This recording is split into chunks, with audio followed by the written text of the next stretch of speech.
All righty. And we are live. Okay, everyone, welcome to another edition of Thursday Thoughts. I'm Megan Mitchell, representing Livable City, the organization that brings you citywide open streets events such as Sunday Streets and Play Streets. Before I get started, I want to give a quick shout out to our sponsor, Sonic.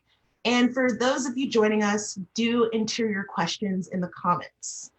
Now, joining me today are master chefs, Wendy and Pam Drew of Amawele. Yes, I called you master chefs. A South African, Amawele's South African kitchen. Amawele's cuisine can be described as a melting pot of influences from English, Indian, Dutch, Malaysian, and Native African cookery. Amawele's South African kitchen provides an authentic offering of great tasting food, freshly prepared with the highest quality of ingredients. Their menu provides a variety of delicious and nutritious meals that burst with flavor. Chefs Wendy and Pam are the first to bring this style of cooking to San Francisco. They are talented, fierce, a dynamic duo, and if you haven't already noticed, are identical twin sisters. So let's get right into it. We are asking what's cooking with Wendy and Pam. Hi. Hi. And also, this internet situation is just crazy. So I might freeze a little bit, but, trust me, I'm excited to be talking to you. um, yeah, so thanks for being here. I just want to ask, let's start with this. How long have you lived in San Francisco and what made you decide to move here? So, okay, I've lived in San Francisco, I think, for 15 years now. And I moved here because what made me move here was I was an au pair and I got placed with the family in San Francisco. And then I fell in love with the city and never moved. I just loved it. And I lived here for 13 and a half years. So I moved out to San Francisco because when I paid her a visit while she was an au pair, I fell in love with the city and then moved from Southern California to San Francisco and then never moved. That's amazing. And I often hear those types of stories of people who, come from somewhere else. They come to the city and they fall in love with it. So I love that that was your experience. So at what point did you decide to start Amawele's? So it was in 2010 when South Africa hosted the World Cup. And so we had this birthday party around the World Cup. So we wanted to, have our friends experience South African food. Wait, hold on. No, we hosted a World Cup themed birthday party. Yeah, okay. A World Cup themed birthday party. And because it just made sense because it was the World Cup, we South Africans. So we basically just hosted this party. And while trying to, get a catering company, so we were looking for catering South Africa. We already knew that there were no South African like brick and mortars or like restaurants around San Francisco. But the one thing that we didn't realize or anticipate was like that there were no like South African catering companies. So we were like, okay, we just have to make the food ourselves. So so we got long cooking. Story short, yes, we got cooking. We cooked our own food, and then the people at the party loved it. And then after that, everybody was like, "You guys need to open up." No, they didn't say we need to open up. Well, they just loved the food because they encouraged us to open up. Yes, so that's the need. Open up. So then, so then in 2013, we then opened up Amawele's South African kitchen. Yeah, at the Rincon Center. Yeah. Amazing. So tell us like what the term Amawele's means. Oh, so Amawele's means the twins. So yeah. Hence the faces, the logo. Yeah. And so growing up in South Africa, we we've got all these different ethnic races, backgrounds and whatnot. And so some people couldn't tell us apart. So they either called us Twinny, and or Amaweles. So Oweles for so literally nobody actually knew our No, they names. they knew. Hold on. I mean, they knew our names, but they were just nobody, lazy. nobody had made the effort to know who Pam No. They or knew. Wendy was. They knew who we are. It was just like, people. We all had nicknames. So our nickname were like, since we're twins, it was a lazy nickname. So it's like twins or Wele, and that's what they called us. So when we were thinking of branding a South African spot, we wanted something, kind of authentic to who we are. And we didn't want to, of course, call ourselves the Twins South African Kitchen. It was like, no, we can't do that. So then we like, let's just call Amawele, because not only is it easier to pronounce, Amawele, but it also means the twins. Exactly. So yeah. Amazing. I love that. And that's simple. I mean, it's a beautiful name, and it represents, who you are. So let's talk about like some of your favorite things to cook. I know some because I know you guys, but like I want to hear about, some of your signature dishes. And of course, I want to tell everybody about bunny chow. So let's start with what yes. Bunny chow is definitely our signature dish is the bunny chow. And the funny story is when we are putting the menu together, so bunny chow, if for some of you guys, it's a hollowed out bread loaf, or a quarter bread loaf, or a half a bread, hollowed out, unsliced bread, hollowed out and filled with curry. You can fill it on chicken curry, beef curry, whatever. Lamb curry. Lamb curry. Or vegetarian. So the most popular one in South Africa is lamb and chicken. Yes. And actually mutton. Mutton. Okay, yes. No, mutton. Not lamb, mutton. Okay, let's get it right. Yeah. So yeah, the most popular is mutton and chicken. And so when we were putting our menu together, I was so against putting the bunny chow on the menu. I was like, no, how are you going to see these suited men eating a freaking quarter loaf of bread filled with curry? So that is not going to work. And I was like, I don't care. That's the signature of Durban cooking.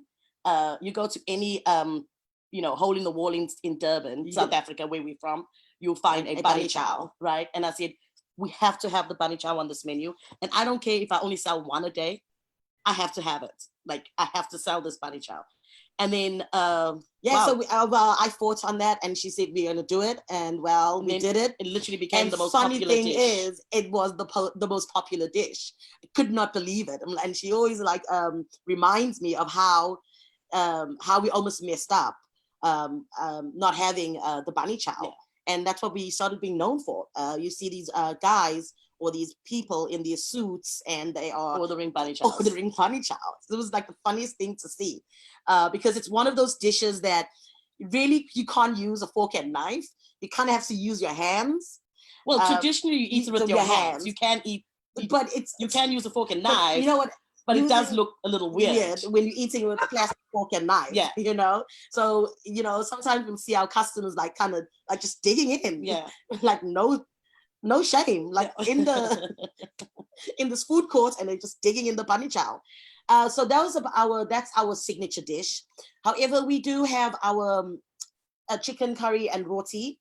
Yeah, roti wrap. That was also one of our popular dishes while we were at the Rincon Center. And then also the paleo meals. I think we just had everything for everybody. Mm-hmm. What we did was with our menu was that we created a menu that suited everybody's dietary needs. Yes. So if you were someone that loved salads, we then decided to have the paleo meal, and we kind of dubbed it the hot salad. And then, if you were vegetarian, or vegan vegetarian, we had that for you. We had a vegan vegetarian menu. And our cuisine is very veggie based. So you're obviously indulging in cuisine that is delicious, but also very healthy and nutritious for you. And also, there's also, for people that don't know South African cuisine and they hear of it for the first time, because South Africa in general, the continent. You think South Africa the country? No, Africa the continent. You said South Africa the continent. Okay, hold on. So Africa is the continent of the whole. When you think of Africa, you think safari, you think wild animals. Right. And South Africa the country. Mm-hmm. Okay. There's been this misconception of our cuisine, you know. I would get calls, people that have gone to safari, they've gone on a safari in South Africa, and then like they were like, oh, do you sell like springbok, or do you sell like ostrich eggs? Do you sell crocodile? I'm like, dude, that's not a typical South African dish. Oh, I ate it when I was on safari. I'm like, oh yeah, you on safari. Like, go to a typical South African home. We do not eat those kind of, we don't indulge in game food. Yeah, we eat the normal chicken, beef, mutton, you know, vegetables. It's like typical meats that you can find across the world, like every other culture enjoys. So that was one of the things that we had to like kind of educate people about South African cuisine, and especially the bunny chow, for example. You know, the bunny chow, you hear the word bunny chow, and you automatically think we're using rabbits. Yeah. you know, rabbit meat. Yeah. So that was one of the dishes that we really had to like educate people know. And even on our menu, we would put there, no bunnies were harmed. It's just that bunny chow, the name bunny comes from bunny chow is basically shortened for the Banya Indian tribe, like the Banya that migrated to South Africa during colonialism. Colonial times. Yeah, and they were brought to South Africa as to work in the sugarcane farms. Yes. And one thing people should also know is that Durban, South Africa has one of the highest Indian population outside of India. We've got the most constant, of course. And so they brought this dish. They actually didn't bring it. They created it in South Africa. Because you go to India, you don't find the bunny chow. Yeah. You only find the bunny chow in South Africa, in Durban, South Africa specifically. So obviously, kind of like Wendy and I were talking yesterday, I read this article about how some Chinese American food is, you don't find it in China.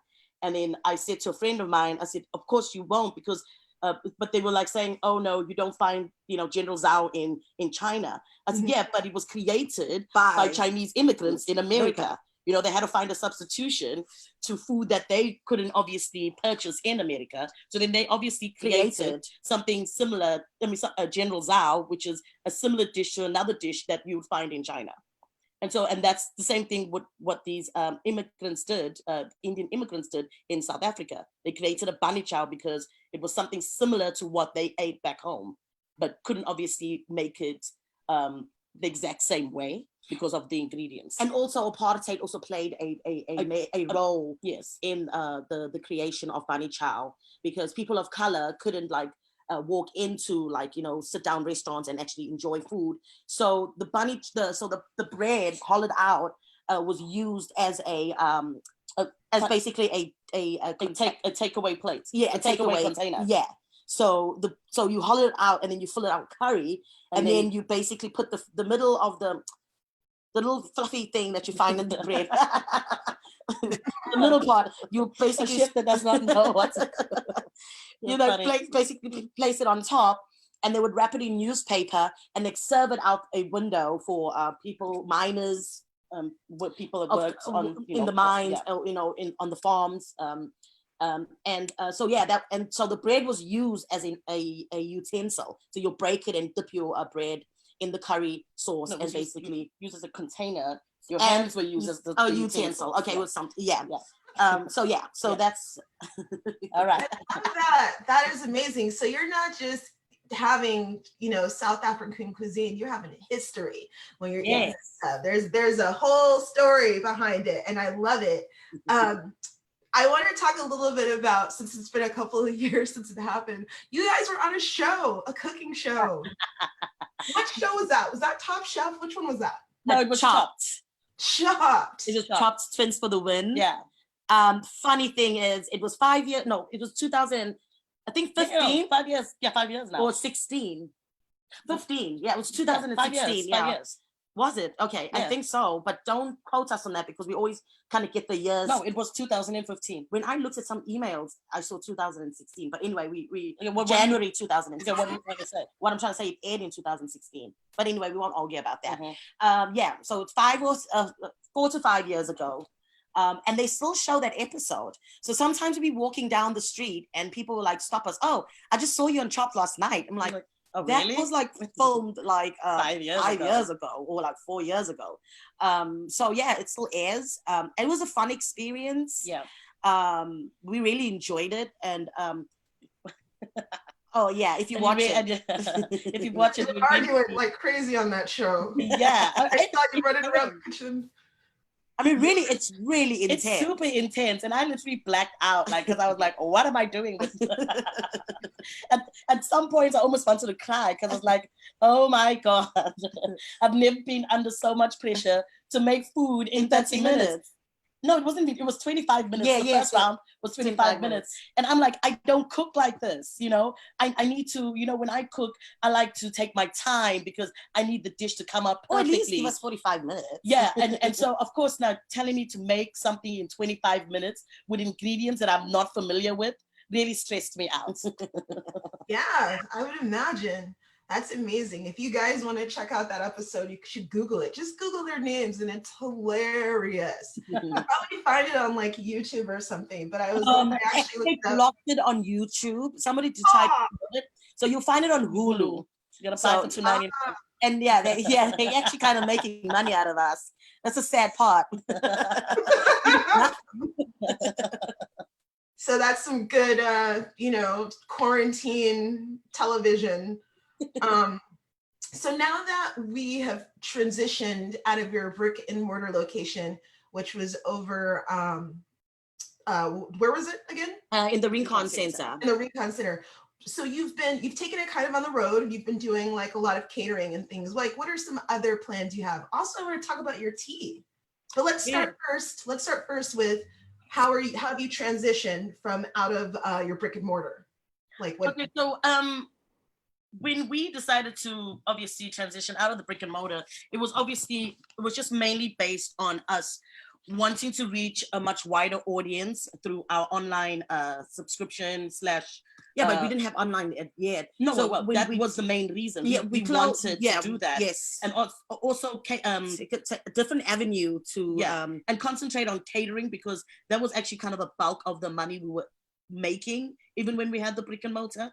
So we just like, okay, let's obviously cater more, because we obviously, making way more catering than just having the brick and mortar. And then of course a lot of companies started moving. So what we started noticing is that more and more companies in San Francisco were offering free lunches and ordering food via they're ordering food from restaurants. So you just saw a shift where we saw less people we saw less walk-ins and more catering. So it just made sense at that time when our lease ended not to renew.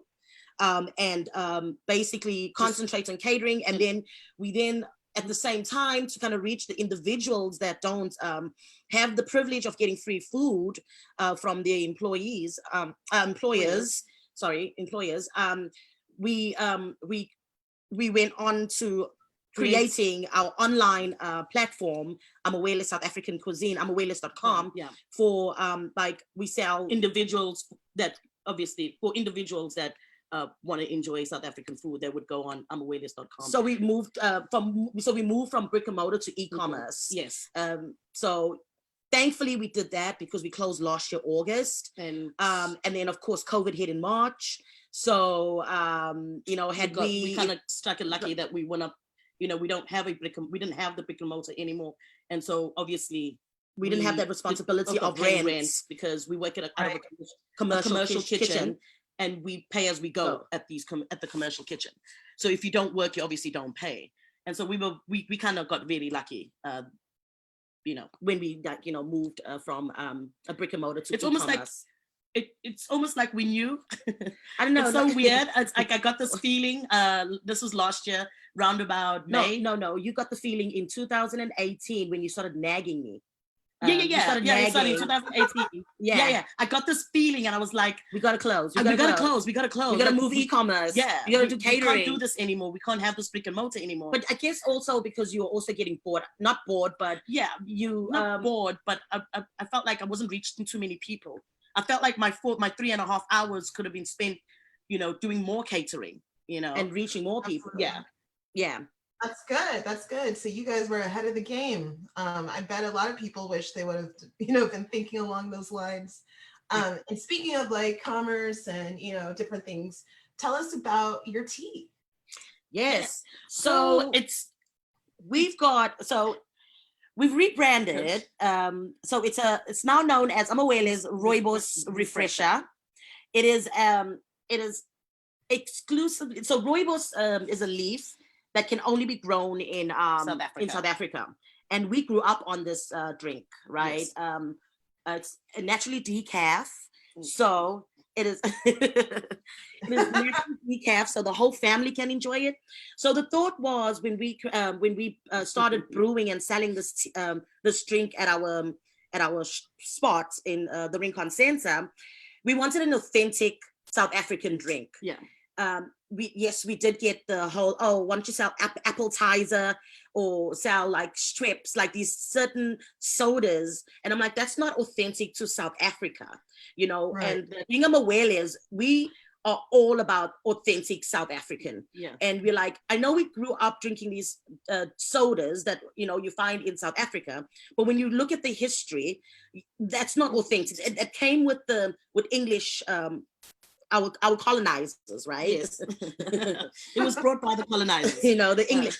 But rooibos is a root, and it's a root, and it's a root that can only be grown. You can't grow it anywhere in the world. And thank God for that. Thank God for that, because they tried, and America actually tried to trademark the name rooibos, and South Africa was like, no, that is our plants.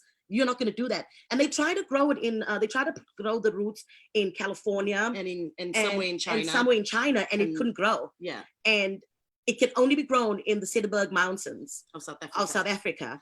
The motherland. So basically we are very so we brewed this the roots, and created a drink Amawele's Rooibos Refresher. And so we first called it iced tea. Yes. And then Wendy and I were sitting one day, technically Wendy was sitting, and she said, you know what, we need to actually call it a refresher, because you can create so many, you can use this refresher in so many different recipes, right? And it's also a very healthy drink. So it, and refresher means, refresh your body, mind, and soul. It sounds more, how can I say it? It sounds more like, hey, it's healthy. It's healthy. Because again, what we found out that it doesn't taste like tea. It doesn't taste like black tea. So when we were calling it iced tea, we found like people, when they look at it, they think it looks like black tea. Of course it does. It has the features, but the taste is completely different. It's very rosy, and it actually tastes very healthy and refreshing. So we were like, you know what, let's move away from the word iced tea, because this is misconception again, where, you think of black tea, you think about bitter, you think about this long finish, and you're not really looking at iced tea as like, a healthy drink. You think about caffeine, where Amawele's Rooibos Refresher is naturally caffeine free, since it's a root. Yes. And so we rebranded in March. We rebranded during COVID. Yeah. I guess we were very bored, and we were looking at our products. I'm like, okay, what can we do? What can we change? And how can we reach more people? How can this drink be appealing? How can it become appealing to the masses versus just a select few who enjoy drinking tea? So it's now Rooibos Refresher. So we're gonna speak specifically about what Rooibos. Yeah. Rooibos itself is it has the highest antioxidants. So it has the highest antioxidants, and it has amazing health benefits. I'm not gonna quote, because I'm not a medical doctor. It's not, there's obviously some what do you call it?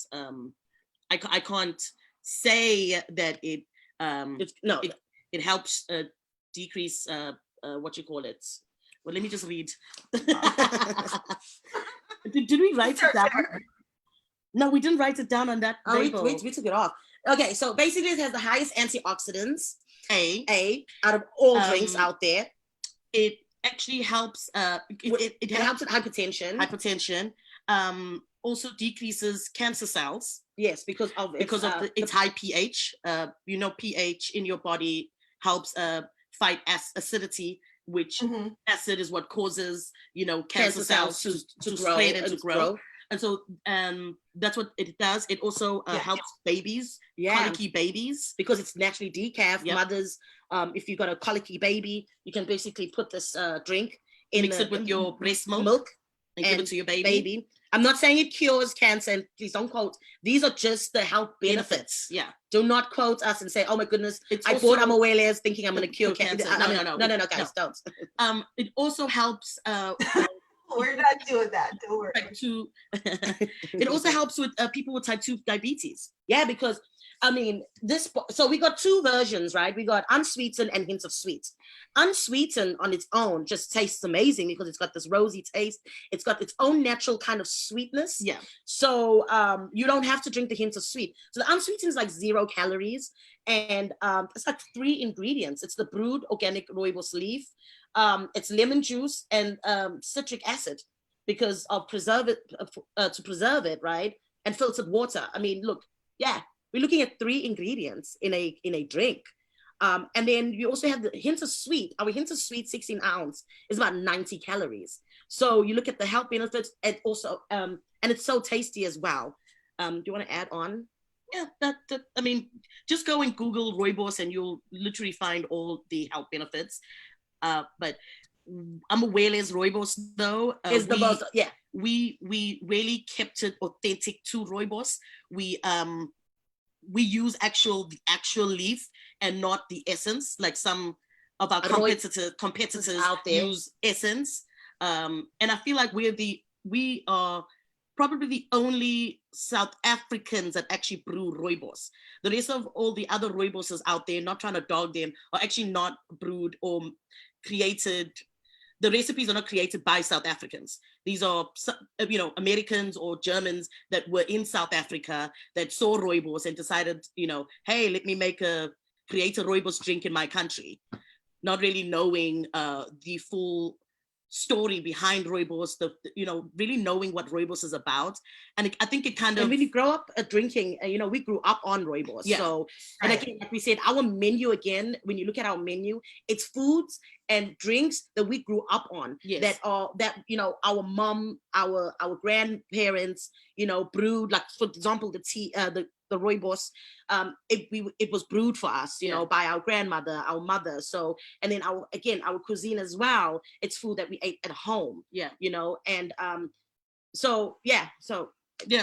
and so what I was actually really trying to say before she disturbed me was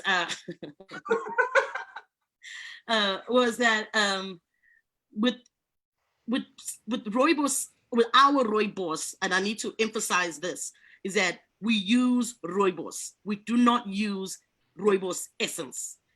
If you find rooibos and you read rooibos essence, you're not drinking rooibos. You're just drinking the essence with water. Yes. Right. So that's not going to really. So don't be fooled. It's not going to really help with anything. And that is what kind of frustrates me as a South African who grew up on this tea. And what frustrates me is how they dilute it and make it, and they cheapen it. Yet, if they actually brewed it properly, it could actually really help a plethora of people. I mean, it's a healthy drink. It is. Yeah. So I'm done ranting. No, that's fine, and that's why we have to support you. So tell me, we're gonna wrap up, and I want to know, how can I direct everyone to you to support you, to buy this wonderful tea? Like, drop your website, how to follow you, all of that. Yeah. So amawele.com is where you will get. Hold on.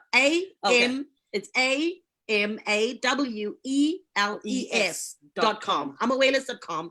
Go on to amaweles.com. That's where you'll find we have box, we have subscription South African meals, prepared meals. Yes. Online. We sell prepared meals. You can either go you can either subscribe, or you can just do a once like, if you want to try it out, try us out, mm-hmm. you can do like a once-off purchase. You don't really have to subscribe. We have the menu on our site, so it'll obviously tell you what you're getting for this month, which is September. We've also got a vegan box. Yes. And our vegan box, we're also going to be very specific, is that we do not use fake meats. It's strictly vegetables. You know, why we say vegan, even though we just use only just vegetables, is because we don't add creamers. I mean, so we don't add like milk, and we don't use egg. So whatever creamers we use are coconut milk, which is vegan. Yeah. And also, yeah, so go to amaweles.com. You'll find your rooibos refreshers, your pies, frozen. We sell frozen pies. We also sell roti. Rotis. So roti, South African roti, style roti, not which is the flatbread. Yes, and which was also very popular. Yes, that was also one of the popular ones. And this month we are sending out our September boxes. So check out our menu, and subscribe or just purchase our food online. It's already prepared for you. All you need to do is heat and enjoy. Yay! I love it. So we're keeping it real, authentic, real South African. I mean, they told you you will get the best, and you will get, that just authentic cuisine. I want to thank you both so much for joining us, and to those of you who joined us on Facebook Live. And tomorrow, stay tuned for Sunday Street San Francisco. Come to our page, because we'll be giving out $25 gift cards, and we'll give you tips on the best small businesses citywide. Thanks again, Chef Pam and Wendy, my dear friends and just wonderful, amazing chefs. Make sure you go over to Hulu and check out their Chopped episode. It's hilarious. If you want some good television. And I will check you ladies later. Thank you so much, everyone. Thank you for having us. Of course. Bye-bye.